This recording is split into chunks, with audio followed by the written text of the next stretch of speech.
Eccoci qua. Orazio Versi. Ma mi hanno corretto a Sicilia una volta, quando io cercavo i miei origini, i miei nonni, ero stato a un piccolo paese che si chiama Adrano, vicino a lei Santa Maria del Curia, che c'è un castello normanno ancora.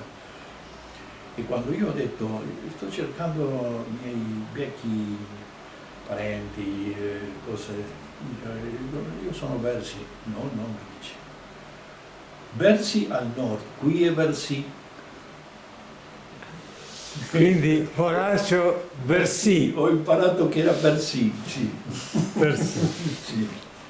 Ecco, tu sei uno dei più grandi scrittori uruguaiani viventi. Grazie, insomma, che parole. No, en este momento hay muchos excelentes escritores en Uruguay. Fernando Butazzoni, Mario Delgado Aparaín, Leonardo de León, Pedro Peña, etc. Yo soy uno más. Y se está haciendo una buena literatura en Uruguay, tanto en poesía como en narrativa. Pero Uruguay es un país muy chiquito, está casi al fin del mundo, allá al sur, ¿no? Y en el Atlántico Sur, y su literatura, salvo en la región, en América del Sur, en el resto del mundo se conoce poco.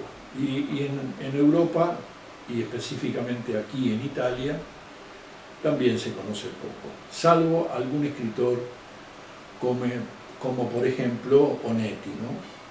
Juan Carlos Onetti, Premio Cervantes, Ida Vitale, anche lei, Premio Cervantes.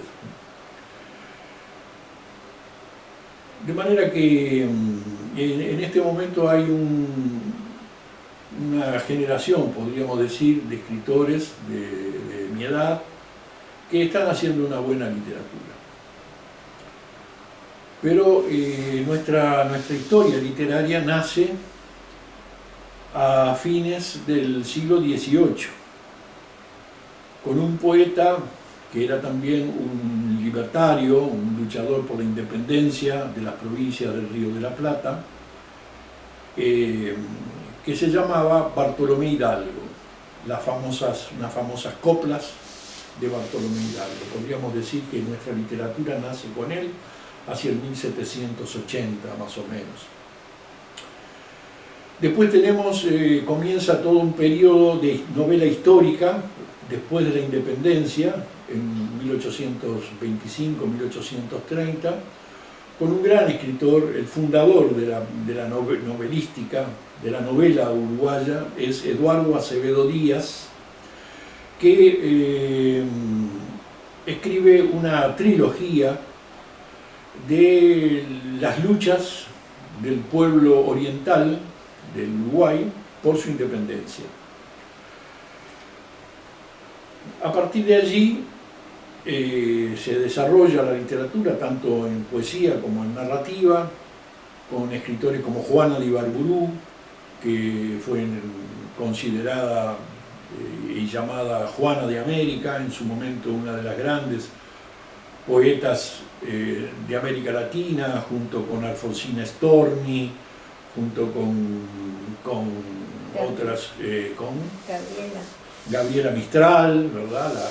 La chilena Gabriela Mistral, Premio Nobel de Literatura. Hacia 1950, en 1945 surge una generación de escritores llamada Generación del 45, donde están Mario Benedetti, Idea Vilariño, Ida Vitale, Enrique Fierro, grandes escritores fundadores de la literatura nuestra a principios del siglo XX.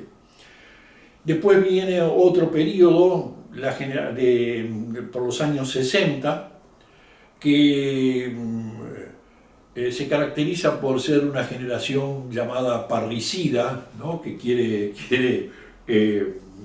apartar a sus padres culturales, como era la generación del 45, y allí aparece Eduardo Galeano,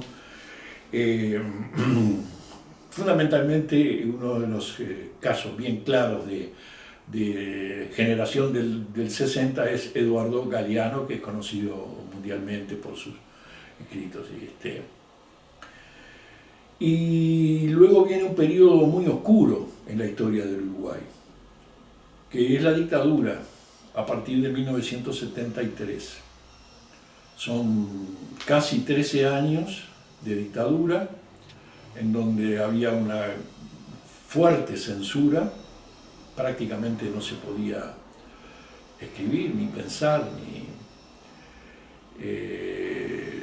sin embargo, en las sombras se fue desarrollando una generación de jóvenes poetas que comienzan a hacer una poesía con un doble sentido, alegórica, que tras las palabras en realidad escondía, ¿no? Significaba una dura crítica a la situación política que se vivía y que enviaba un mensaje de optimismo y de fraternidad, digámoslo así, que cuando retornamos a la democracia en 1985 eclosiona esa juventud que ya tenía 30 años, algunos de 40 años, y allí se desarrolla de nuevo un gran empuje literario. Aparecen, creo yo, grandes escritores. Tomás de Matos, Mario Delgado Aparaín, escritoras Teresa Porsekansky, Fernando Butazzoni, y yo, que estaba en realidad en los años 80 todavía estaba fuera del país. Estaba en España o en América Central trabajando como periodista, junto a un gran compañero de trabajo. Aquí donde estoy en este momento es el apartamento de su madre, que ella sufre mucho el calor de Roma en el verano y entonces se va al norte a un pueblo, a un borgo vecino de Sondrio, donde tiene al hermano y a otros parientes, y pasa los meses de verano, los pasa allá. Y entonces Bonaventura, que era mi compañero de trabajo, que era fotógrafo, allá por el año 2014, me dice: si tú quieres venir a Roma, el apartamento de mi mamá está vacío entre 4 y 5 meses, tú puedes vivir acá 4 o 5 meses. Y entonces desde aquel momento, desde el año 2014, vengo todos los años y estoy acá 4 o 5 meses. Pero no vengo como turista, en realidad vengo a trabajar. Y estando aquí en esos años, desde el 2014 hasta hoy, he terminado 2 novelas, y ahora estoy escribiendo otra. Entonces mis amigos italianos siempre me hacen una broma y me dicen, faccio uno scherzo con me, ¿no? Me dicen: no, tú eres un turista. No, no soy un turista, yo soy un italiano más que vengo y trabajo acá. Me dicen: no, y scherziamo così, ¿no? Pero realmente Roma e Italia, ¿no? Es una fuente de inspiración para mí. Siempre estuve ligado a Italia, porque mis abuelos, sobre todo mi abuelo Bersi, siciliano de Adrano, provincia di Catania, fue un inmigrante a principios, antes de la Primera Guerra Mundial, que explotara la Primera Guerra Mundial en Europa. Se fue primero él para Uruguay. En realidad iba para Argentina, porque en Argentina tenía unos parientes, unos primos, que le dijeron, ven para aquí. Entonces primero se fue él, llegó él, y después, un año después, vino la nona. Y aquí estamos. Y a partir de ese vínculo de mi infancia con mi abuelo, siempre estuvimos ligados a la historia de Italia, a su cultura, a la política italiana. Él, siendo yo un niño y él un italiano que apenas, una anécdota, ¿no? Que apenas hablaba el español, sin embargo me enseñaba a mí cómo debía conjugar los verbos en español y cómo debía conjugarlos su equivalencia en italiano, ¿no? Y tengo ese recuerdo muy vivo en mi memoria de la infancia, que incluso lo pongo en un cuento, pongo eso, me refiero a esa historia. Y incluso en la escuela, yo fui a escuela de curas, ¿no? Los 6 años de escuela estuve en escuela de curas. No sé si se dice así en italiano, escuela de curas, di prete, ¿no? Católica, cristiana católica. Y era parte de nuestra educación, era la clase, se dividía en 2 grupos. Éramos aproximadamente unos 25 o 30 chicos, en 2 grupos, romanos y cartagineses, ¿no? Que competíamos en todo, en los conocimientos, en el deporte, en el fútbol, etc., ¿no? Y estábamos organizados como primer cónsul, vicecónsul, centurión, decarión, todo, ¿no? Bueno, así. Y se nos enseñaba mucho la historia de Italia, y sobre todo la historia de la Roma antigua, ¿no? de la República y del Imperio Romano. Y paradójicamente, eso es un debe, ¿no? Como una deuda en nuestra formación. Cuando comenzamos el liceo, e incluso en los primeros años del liceo, sabíamos más historia de Italia y de España o de Francia que de la historia nacional. ¿Sí? E incluso la literatura, conocíamos más literatura extranjera, sobre todo europea, una formación, ¿no? Teníamos una formación afrancesada, con mucha influencia de Francia en los programas, y conocíamos la literatura francesa, inglesa, italiana, alemana y española, más que nuestra propia literatura.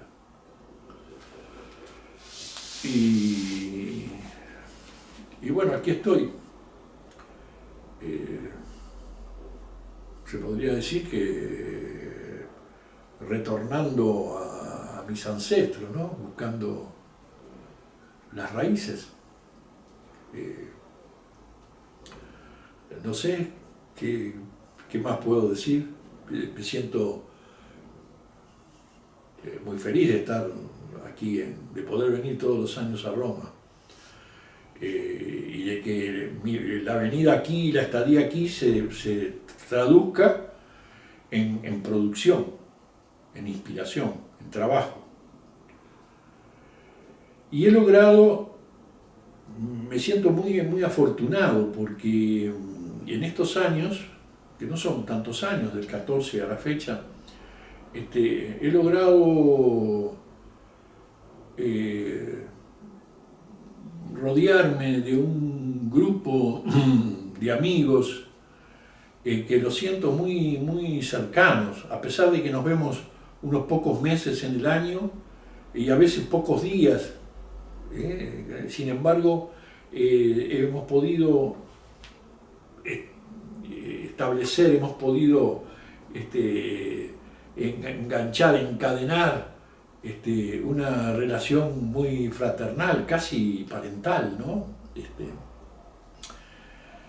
Y yo me siento de la familia. Y ellos me reciben como si yo fuera uno más de la familia, que cada tanto vive en el exterior y cada tanto viene. Y bueno, y bueno, no sé qué más puedo decir eso, de esta larga ya introduzione. Ecco, vorrei sapere come nasce la tua opera di scrittore.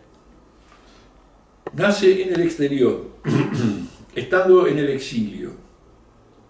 Yo he sido, a partir de la dictadura, un perseguido político, porque era contrario a la dictadura. Era de ideas liberales, contrario a la dictadura. Y por lo tanto, tanto yo como otros uruguayos tuvieron que emigrar. De lo contrario, no se hubieran, posiblemente no se hubieran matado,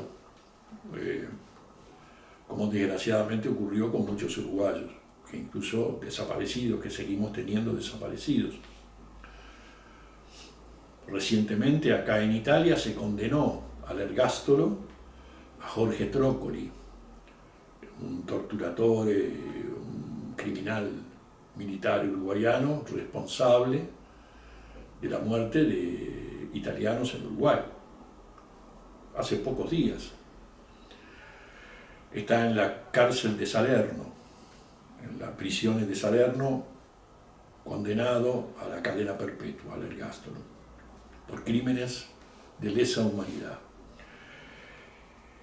Y estando en el exilio escribo, yo ya escribía antes en Uruguay, de joven, pero sin ningún tipo de repercusión, sin haber podido publicar nada.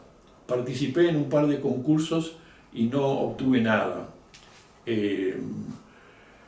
Es en el exterior que comienzo a escribir, y estando en Cuba, publico primero un libro de cuentos que alcanza un premio nacional de literatura que se llama Onelio Jorge Cardoso, con un libro titulado Las horas chicas, un libro ya perdido, fines de los años 70. Y después escribo también estando en Cuba y en América Central, escribo una novela que obtiene el premio Educa, el primer premio Educa de la editorial de las universidades centroamericanas, con una novela épica acerca de la lucha de liberación de pueblos nicaragüenses sandinistas contra la dictadura de los Somoza, cuyo título es El mismo invisible pecho del cielo, que es un verso extraído de un poema de Pablo Neruda, es un largo poema de Pablo Neruda que refiere a aquellos combatientes y luchadores por la libertad que han caído, han muerto, y sin embargo su vida, su ejemplo, están en el cielo, en el mismo invisible pecho del cielo. Una hermosa imagen de Neruda, ¿no? Y ahí, a partir de ahí, continué. A veces hablando con otro escritor, un escritor uruguayo, cubano, Daniel Chavarría, un gran escritor que obtuvo el... L'ho conosciuto. Daniel Chavarría, éramos amigos, fue profesor mío Daniel Chavarría, de latín y de griego. Suo figlio ha lavorato con me a Roma. No mi dica, qué extraordinario, qué extraordinario, qué casualidad. Bueno, con Daniel Chavarría también comienza a escribir en el exilio, en el Uruguay nunca había escrito. Y hablando justo me decía él, fíjate tú, de pronto le debemos al exilio el hecho de que nos hayamos convertido en escritores, porque quizás si hubiéramos quedado en Uruguay hubiéramos llevado nuestra vida de otra manera, ¿no? Sí, Daniel, pero qué lindo saber que tú conociste a Daniel Chavarría y al hijo. Yo al hijo, porque él tenía una hija también, una hija colombiana. El hijo, no sé si era colombiano, porque él vivió en Colombia algunos años antes de irse para Cuba. Es una historia, una aventura extraordinaria, tú la conoces, ¿verdad? Él secuestra un avión para llegar a Cuba con la mujer y la hija. El hijo, no recuerdo si el hijo era uruguayo o era colombiano, creo que no, que era uruguayo el hijo. Había nacido en Uruguay, el hijo de Daniel Chavarría, ¿no? Yo no lo conocía él, creo que no lo vi nunca. Io penso che Chavarria, il figlio che ho conosciuto, forse era figlio di un'avventura di Chavarria È stesso. possibile, sì, è possibile. Ma come no? Sì, perché Chavarría tuvo, primero de Uruguay se fue a Europa, y en Europa hizo de todo. Fue hasta modelo, desfilaba como modelo. Mi moglie si ride, no. Desfilaba como modelo en, no sé, en Roma, en Parigi, no lo so. Ma era una persona muy estudiosa. Estudiaba latín, estudiaba griego, e incluso escribió textos, fue profesor en la Universidad de La Habana. Yo terminé mis estudios universitarios en La Habana y él fue profesor mío de griego y de latín. Sus clases eran inolvidables, realmente inolvidables. Y escribió unos textos que se utilizan en la actualidad en la carrera de lingüística o de filología sobre latín. Sí, cómo no. Yo en la década del 90, sí, del 89 al 99, tuve en Uruguay una editorial que se llamaba Graffiti. Publicamos casi 100 libros, 100 títulos. Entre ellos, Graffiti fue la editorial que dio a conocer a Chavarría en Uruguay. Publiqué la novela que ahora se llama El ojo de Cibeles, que primeramente se llamaba El ojo dindimeño, porque la historia se desarrolla en un monte en la Grecia antigua que se llamaba Dindymon, y ahí había una diosa. Pero cuando le traducen la novela al francés, los franceses le dicen no, con ese título no, vamos a cambiarlo Dindimeño por Cibeles, y ahora se conoce la novela como El ojo de Cibeles, que fue Premio Planeta. Premio Planeta.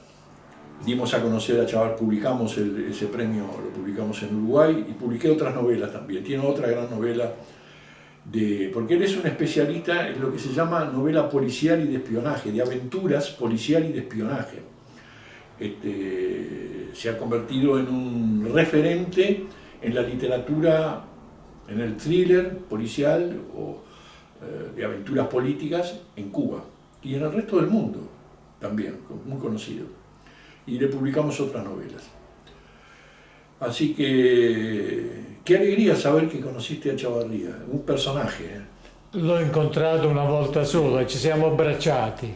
Sí, sí, un personaje porque él era como un actor, ¿verdad? Era un poco exuberante, sí, y era un narrador oral nato. Sabía contar historias así, oralmente, y yo recuerdo muchos momentos en donde un grupo de personas, ¿no?, estábamos alrededor y nos quedábamos todos callados escuchándolo porque eran historias fabulosas realmente lo que hacía Daniel.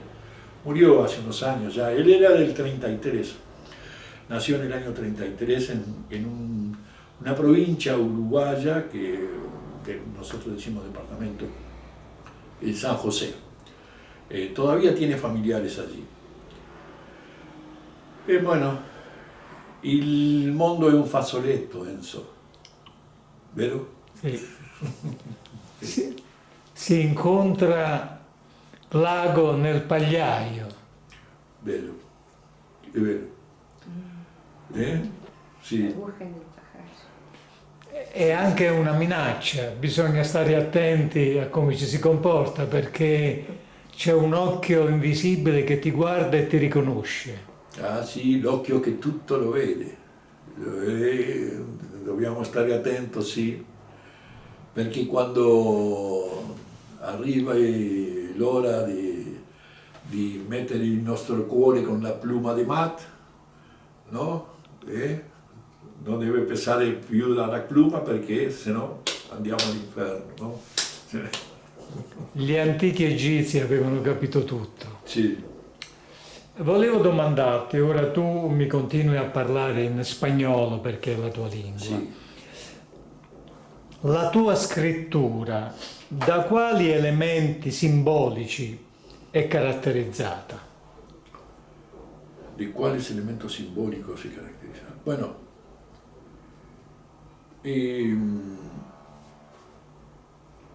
sinceramente, siempre hoy, quizá hoy, me doy cuenta que mis raíces literarias están más, provienen más de la literatura europea que latinoamericana. Eso es un problema de formación, de cómo nos educaron a nosotros, ¿verdad?, en las décadas del 40 y del 50 en Uruguay, que teníamos a Europa como modelo. Y específicamente en Uruguay el modelo de enseñanza era el modelo francés, tanto en la escuela, en la educación media como en la universidad. Venían los textos y los programas, eran prácticamente una copia del sistema educativo francés. De manera que lo primero que empecé a leer y continué leyendo fueron escritores franceses, alemanes, ingleses, italianos y en menor medida españoles. Incluso teníamos cierta, a pesar de tener una inmigración española y una fuerte impronta española en nuestra cultura, nos volcábamos más hacia la literatura alemana, inglesa y francesa. Entonces, yo siento que escritores como Hermann Hesse, Robert Musil, Dürrenmatt, escritores como Lawrence Darrell, D.H. Lawrence, Collodi. Yo leí siendo joven el Pinocchio de Collodi, que nos marcaba mucho como jovencitos la lectura del Pinocchio.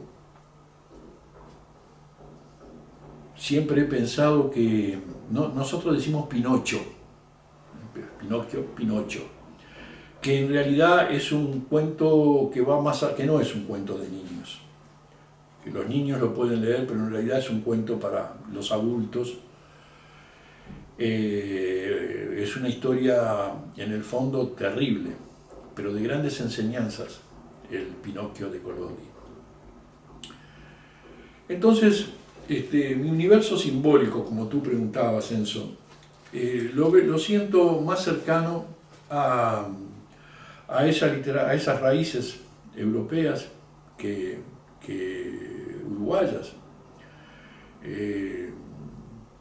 Nosotros tenemos un escritor que ha influenciado muchísimo a partir de sus primeros textos, que es Juan Carlos Onetti, ¿no?, que hizo El Pozo, La vida breve, Junto a cadáveres, uno de los grandes escritores de América Latina, junto con Vargas Llosa, García Márquez, Sábato, Borges, Onetti. Sin embargo, me siento más cercano al europeo y entre ellos justamente muy cercano a Borges.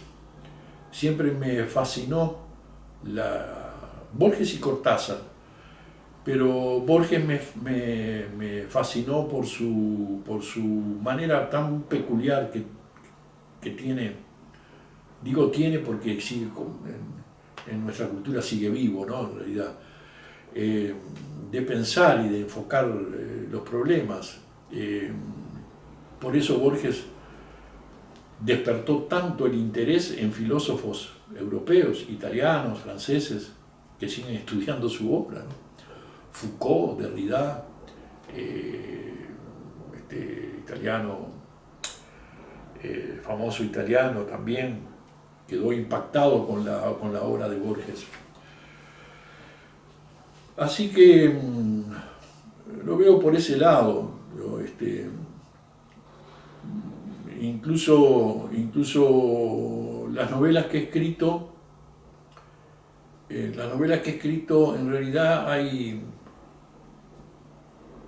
2 novelas, de las 7 que he escrito, hay 2 novelas que realmente se desarrollan en un ámbito uruguayo.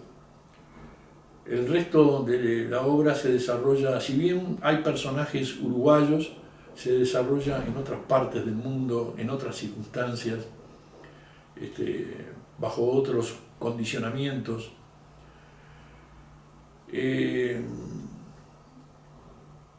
Dentro de ese, entre comillas, universo simbólico que tú dices, hay algo que creo que es importante, que creo que a mí me marcó. Nosotros en la enseñanza secundaria, en el liceo, a partir de cuarto año de liceo, estudiábamos la historia de la psiquiatría y psicología. Estudiábamos cuáles eran las formulaciones dadas por Freud, Jung, Otto Bauer, Kretschmer y Kremer, Karen Horney. Se estudiaba todo eso. ¿Qué era la libido o la libido? ¿Qué eran los principios, las pulsiones fundamentales de la vida? Lo estudiábamos ya en el liceo. Y en psicología estudiábamos qué es la conciencia, qué es el carácter, qué es personalidad, cuáles eran, a qué respondían ciertos complejos.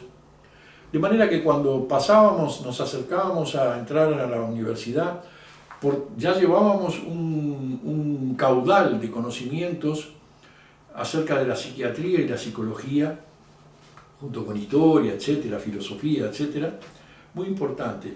Y yo creo, hablando ya un poco de lo que hago en materia literaria, que me doy cuenta que eso de alguna manera se refleja en mi literatura, porque busco siempre en los personajes el lector y la crítica dirá si lo logro o no lo logro, pero la profundidad o la oscuridad psicológica, lo que se esconde en nuestra conciencia psicológica, digamos así, ¿no? Entendiendo que tenemos una conciencia psicológica y una conciencia moral, y que en esa ida y vuelta uno se va conociendo un poco más a sí mismo y al mismo tiempo va proyectando ese conocimiento de sus debilidades e imperfecciones, lo trata de proyectar hacia una vida productiva y en lo posible noble, ¿no? Entonces yo me oriento en esa dirección,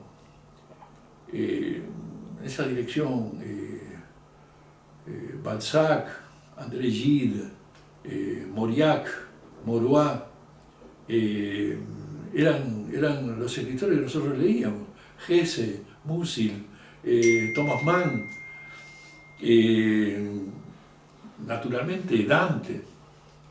Además yo trabajé muchos años como profesor de literatura y en lo que se llama formación docente, formando a aquellos estudiantes que van a ser profesores de literatura y de español en nuestro sistema de enseñanza en Uruguay.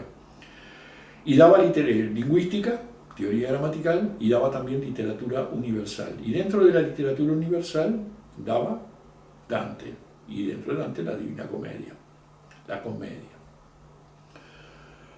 De manera que he leído más de una vez a Dante, he leído más de una vez dentro de ese universo simbólico, que a veces algunos amigos me tiran alguna broma, ¿no? Si he leído la Biblia más de una vez, porque desde el punto de vista técnico ya en la Biblia se encuentran todos los géneros literarios que luego con los siglos se van a desarrollar en todas las literaturas de Occidente.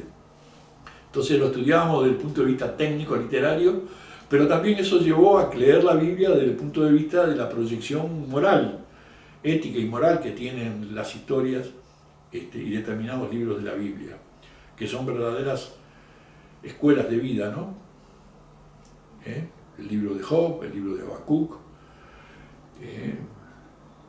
la historia de José y sus hermanos, la historia extraordinaria, la historia de David y su culpa, y cómo Jehová cómo él trata de recuperarse éticamente luego del terrible crimen que comete, ¿verdad? Mandando a la muerte a su mejor general para quedarse con su mujer. Y a pesar de esa oscuridad y de esa historia tremenda y terrible, de esa conjunción espuria, podemos decir, ¿quién nace? Nada menos que Salomón. De una unión, ¿verdad?, oscura, nació, sin embargo, uno de los personajes más interesantes de la historia judeocristiana. Y luego también, junto a la Biblia, tanto el Antiguo como el Nuevo Testamento, algunos textos evangelios apócrifos. Y en una novela que se titula El infinito es solo una forma de hablar, in italiano sarebbe L'infinito è solo una maniera di parlare. En esa novela, para poder escribir esa novela, tuve que leer algunos textos evangelios apócrifos. También leí el Corán para mostrarle a los estudiantes las diferencias literarias de estilo sobre todo, tanto en el Antiguo como en el Nuevo Testamento, entre la Biblia y el Corán. Y esto yo sé que puede resultar o sonar a ciertos oídos como algo herético, y algo que incluso mi señora no está muy de acuerdo, pero yo lo sigo pensando así. Hay más violencia, y más sangre, y más crímenes, y más cosas infames en la Biblia que en el Corán.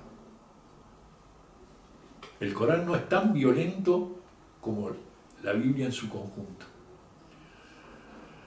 En el Corán no hay traidores, no hay malos hermanos, no hay malos padres, no hay asesinos, no hay crucifixiones, torturas horribles, incestos, todo eso está en la Biblia. Sin embargo, el Corán mantiene, claro, es otra filosofía, es otra dirección. No estoy diciendo con esto que una cosa sea mejor que la otra, ¿no? Estoy diciendo que esos aspectos, de alguna manera, se van a reflejar luego en ese marco simbolico al cual tú te referías. Ecco, i personaggi che tu hai sviluppato nei tuoi romanzi, su quali elementi della vita li hai strutturati?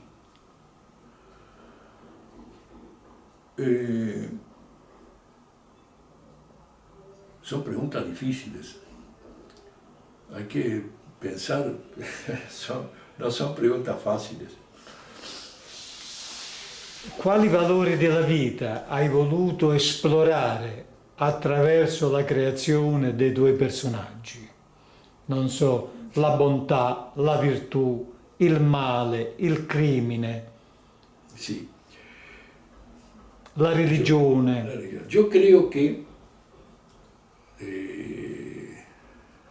pertenezco, digamos, o formo parte de esa especie humana que considera que los humanos somos débiles e imperfectos, y que parte de la historia y del destino del hombre, del ser humano, es una lucha a través de los siglos y de los milenios por superar esas debilidades y esas imperfecciones, que todavía hasta el día de hoy seguimos tratando de superar y no hemos terminado, no lo hemos logrado todavía. Basta ver lo que tenemos en nuestro mundo alrededor para darnos cuenta que a nuestra humanidad le falta mucho para alcanzar un estado de verdadera fraternidad y solidaridad. Es más, creo que la solidaridad y la fraternidad son como oasis en un desierto de insensibilidad y de egoísmo y de... Entonces, creo que en todos los casos, creo que sí aparece eso en todas mis novelas y algunos cuentos, tienen como eje esa naturaleza imperfecta, ese dolor de saberse imperfectos y querer superar ese estado. Incluso en una novela que a mí me gusta mucho, que se llama Bajo la noche, en italiano sarebbe Sotto la notte, que narrada en primera persona es un abogado penal, de derecho penal, que ya cercano a los 60 años de edad, sufre una crisis y se da cuenta de que ha vivido toda una vida tanto en su familia como socialmente y profesionalmente, como abogado penalista, en la hipocresía y en el cinismo. Y entonces él es consciente que está como dominado de esos vicios, de esas imperfecciones, pero tiene chispazos de conciencia que no logra superar, que a pesar de saberse, de tener conciencia de que él ha cometido este otro error, sin embargo, eso no se traduce en una corrección en su vida, sino que continúa con su mal. Lo cual refleja una gran contradicción. Saber que estoy actuando mal, ser consciente de que no es lo mejor, no es lo más noble, mis actos no son los más nobles, sin embargo, bueno, sigo porque tengo que sobrevivir.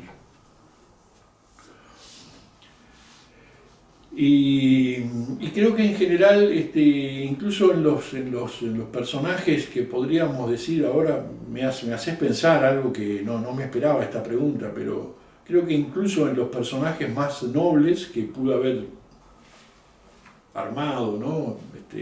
Estructurado, se refleja un poco esa carencia, digamos, esas falencias, esas imperfecciones que forman parte de nuestro carácter y de nuestra personalidad. Lo importante creo que es que nuestra razón, ¿no? Y nuestros principios que vamos aprendiendo a lo largo de la vida nos permitan controlar y tener dominados esos impulsos y esas pasiones. Porque es parte de nuestra naturaleza. Es parte de... no podemos evitarlo. Somos como... esto también suena un poco feo, pero el hombre en el fondo es un animal racional, pero como animales nuestro instinto nos lleva a que luchemos por sobrevivir, cueste lo que cueste. Y eso ha llevado a imperfecciones morales, ¿verdad? Desvíos morales, pero bueno. Entonces, yendo un poco a tu pregunta, sí, creo que he buscado esas partes, ¿no? Esas partes, los claroscuros, las luces y sombras que tenemos todos, ¿no? El blanco y el negro, el gris. Cuando uno mira así, por ejemplo, un camino de baldosas blancas y negras, en realidad no ve blanco y negro, ve una cosa gris, Ahí está, por ahí marciamo, no? Ecco, stiamo sul bene e il male. Quanto è forte il bene e quanto sembra più forte il male? Ma qué preguntas difíciles me haces eso. A ver. I tuoi personaggi hanno avuto questo problema di confrontarsi con il bene e il male ed hanno avuto la paura di perdere dinanzi al male. Sí, creo que sí. Creo que sí.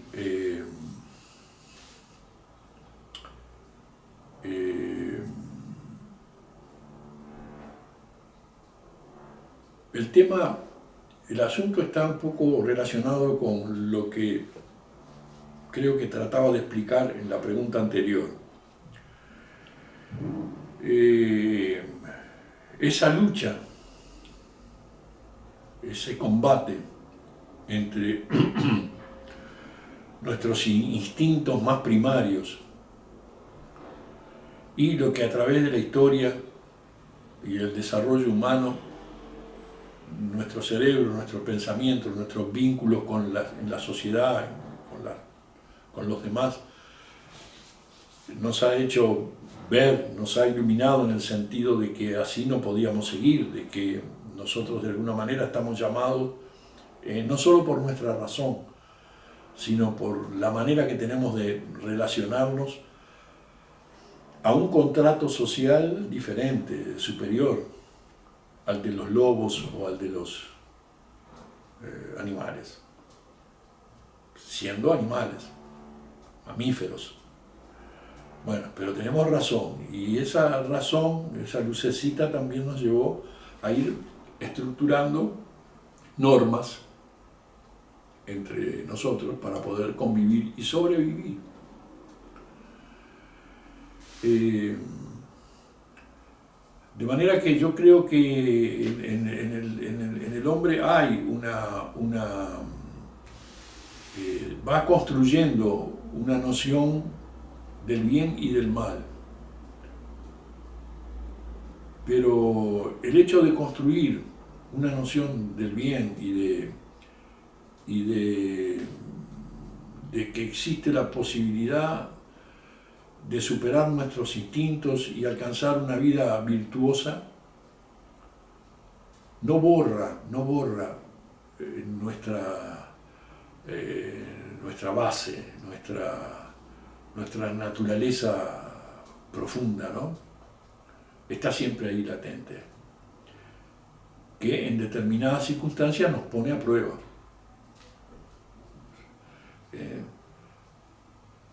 Uno dice, no, yo jamás tomaré venganza, jamás mataría a otra persona. Muchas veces lo decimos. Sí, bueno, pero tú viviste la situación, estuviste en esa circunstancia, porque es allí, en la circunstancia concreta, que vas a saber realmente ¿sí? cuál es tu estructura ética, moral, cuáles son tus principios. Hasta que no te pones a prueba, realmente es todo teórico. Por lo menos yo modestamente lo pienso así. Teóricamente digo, no, yo siempre voy a reaccionar bien. Sí, porque todavía quizás no tocaron el botón, no me tocaron el punto flojo mío. Ahí cuando toquen mi punto flojo, ahí se verá cómo reacciono. Ah, esta persona era así o era así. ¿No? ¿Qué dici tu? Che sì, Ah. è sì.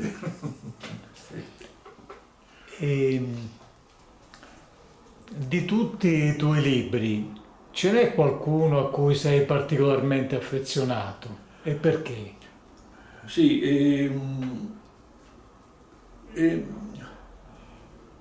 ogni romanzo, cada novela responde a un momento y a una circunstancia específica.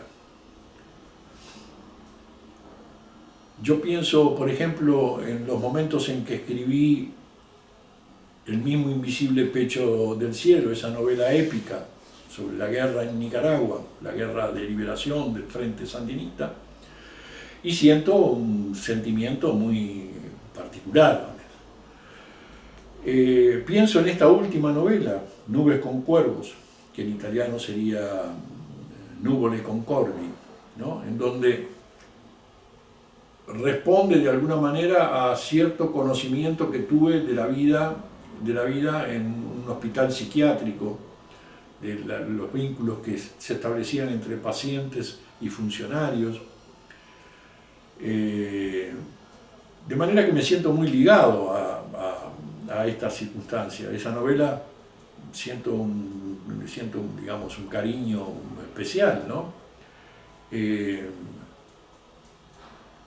Los caballos lunares, otra novela que fue escrita años después de la apertura democrática en nuestro país, después de la dictadura, por lo tanto refleja de alguna manera sentimientos profundos que podía estar en mí en ese momento específico de mi propia historia y la historia de mi país. La otra orilla también, una novela que nosotros llamamos la teoría literaria, la crítica literaria de nuestro país, tanto de Uruguay como Argentina, llama la narrativa del desexilio, ¿no? La narrativa que vino enseguida después de la apertura democrática, ¿no? En donde se tocan esos temas. Entonces me siento muy ligado a cada una de ellas si me ubico en el momento histórico en que fue escrita y en mi momento psicológico en que fue escrita, ¿no? Bajo la noche, por ejemplo, que a mí es una novela que me gusta mucho, me parece que me ha quedado bien, es de las que más me gusta. Bajo la noche responde a un momento en donde veo tanta oscuridad en mi sociedad, en la sociedad uruguaya, ¿verdad? Tanta hipocresía política, profesional, social, familiar, tocado, golpeado, quizás por algún factor que ahora no logro visualizar, me motivaron a escribir esa novela. En tiempos en que trabajaba como corresponsal, como periodista en América Central, escribo una novela que a mí me gusta mucho también, que se llama Toda la muerte, Tutta la morte, que muestra, de alguna manera, narra historias sobre periodistas que están en ese conflicto bélico en Nicaragua, los años 80, cuya mayoría de esos periodistas son todos extranjeros, no son nicaragüenses, son uruguayos, argentinos, chilenos, españoles, norteamericanos. Yo trabajé con 2 norteamericanos, muy buenos periodistas, que estaban allí trabajando en la Agencia Nueva Nicaragua o eran responsables, corresponsales de otras. Y yo en aquel momento sentí que todos nosotros que éramos extranjeros en ese conflicto, de alguna manera estábamos añorando nuestras patrias, nuestros ancestros, nuestros orígenes. De alguna manera todos queríamos regresar. El español quería volver a España, el norteamericano quería ir a Chicago, a Ohio, donde fuera él, y yo quería volver a Uruguay, pero estábamos ahí metidos en ese mundo, ¿no? Y la novela refleja eso, refleja lo que algunos periodistas, entre ellos el hijo de la señora de este apartamento, con quien trabajábamos juntos, él era fotógrafo y salíamos juntos a distintas, a cubrir distintas noticias, no solamente en Nicaragua, sino en Costa Rica, en Honduras. También él estaba pensando siempre en su Nápoles, en su tierra natal, que era de Caserta, son de Caserta, del Chilento, de Caserta. De manera que cada una de ellas está muy ligada a un momento emocional y un momento histórico. Por lo tanto, sería un mal padre si dijera, prefiero a este hijo sobre este hijo, mi hijo predilecto es este sobre este otro. No, porque cada uno nació en un momento concreto de mis emociones, de mis sentimientos, de mi manera de ver el mundo, que hoy es una manera distinta como tenía hace 30 años atrás o 40 años atrás. Si yo me miro a mí mismo como era 40 años atrás, yo era bastante distinto a lo que soy hoy, creo, ¿no? De pronto me equivoco. Isabel casi me conoce de hace 40 años atrás. Y tú dices, Horacio ha cambiado algo. Sì. Va bene, allora a presto e arrivederci. Muchas gracias, Enzo. Sí, yo me siento, de alguna manera, sí, me siento italiano, ¿no? Tengo ancestros también españoles, muy fuertes, porque mis otros abuelos eran españoles, pero me siento más cercano a Italia, me siento, no sé, más, quizás porque conocía más la historia de Italia desde la época de los romanos hasta ahora que la de España, entonces estoy más cercano acá. Y bueno, y ya, ya, no tengo más, ya. Gracias. Grazie.